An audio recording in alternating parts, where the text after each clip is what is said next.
ngobrolkeun ku aa mang Asep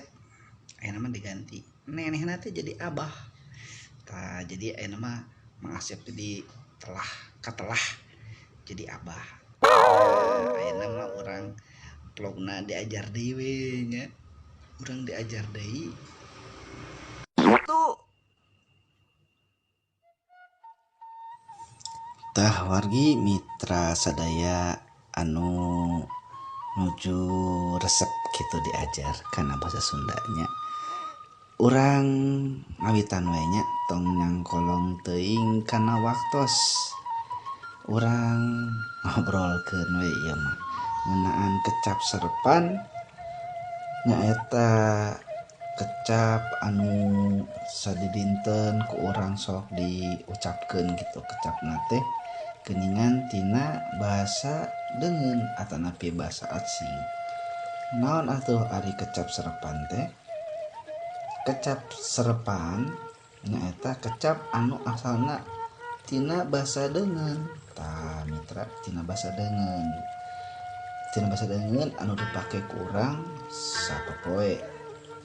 Ieu mah minangka contona we nya bahasa Arab. Geuningan urang sok ngomong iman salat mata sepupuhnya aljabar tah cenah aya mata pelajaran aljabar kapungkur dina matematika aya ge aya ke panyantennya almenak kitab teras abi tah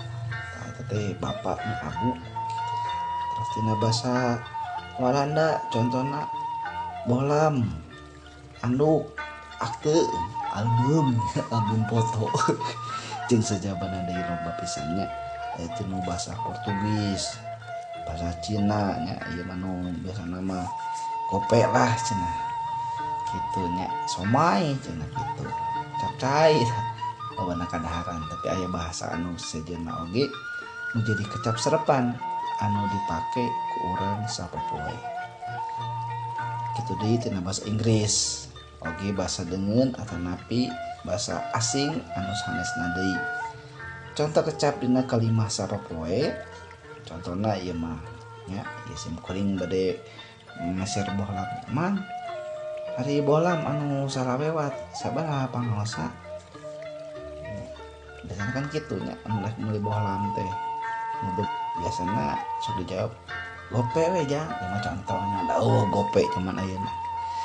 kari kasetrum kecap kasetrum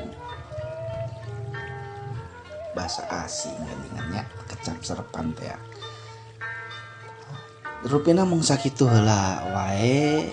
abah mah sanes bade mamatahan ngojay kamari teu rumaos pang tiasana pang pinterna pang punjulna sami wae da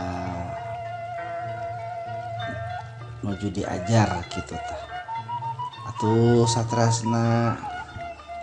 hapunten anu kasuhun hampura anu diseja milih aya kalelepatan sareng kaluluputan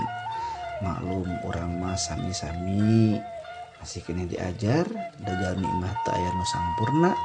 kesampurnaan mung anu kagungan Gusti anu Maha Agung nu Maha Suci sakitu heula ti abahnya rupina ngeunaan kecap serepan mugia kapayun tiasa urang sami-sami diajar deui bahasa Sunda anu sanesna sakali deui hatur nuhun kasadayana.